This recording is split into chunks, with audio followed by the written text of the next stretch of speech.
اگلا یہ تھا کہ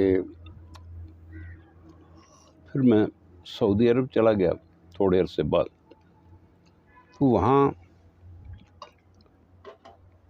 سب کچھ اچھا تھا، اور سب سے اچھی بات یہ تھی کہ اس وقت فارن پوسٹ کا نظام اتنا بہترین تھا کہ آج ہم نے خط لکھا وہاں سے اور یہاں پہنچ گیا، اور یہاں والوں نے آج خط لکھا اور دوسرے دن وہاں پہنچ گیا۔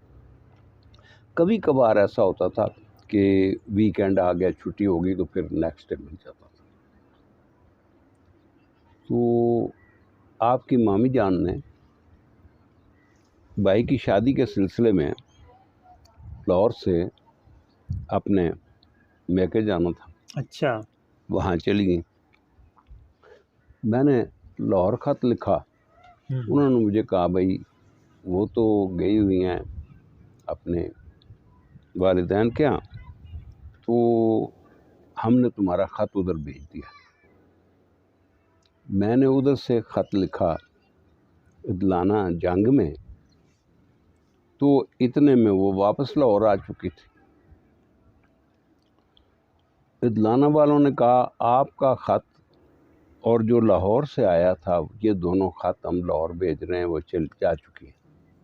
اتنے میں چونکہ شادی کے مرال تھے، گپ شپ ہوتی تھی، وہ پھر عدلانہ میں آ چکی تھی اپنے میکے میں۔ پھر وہ سارے خط ادھر کیے جی جی، انہوں نے ٹرانسفر، تو ابھی ان کو ڈاک نہیں ملی تھی۔ انہوں نے ایک خط لکھا، اس کے اوپر بہادر شاہ ظفر کا شعر تھا، زمین بدلے زماں بدلے زمانوں لا مقام بدلے، ظفر ہر چیز بدلے گی نہ قسمت کا لکھا بدلے۔ تو مجھے موقع محل کی نسبت سے یہ کچھ اچھا نہیں لگا، انہوں نے اپنے حساب پہ صحیح کہا ہوگا، لیکن میں تو مسلسل خط لکھ رہا تھا، اور حالات میں نے ان کا خط رکھا فوٹو اسٹیٹ پر، اور شعر اوپر جو ہے اس کی کاپی کر دی، نیچے پیج بلینک آ گیا۔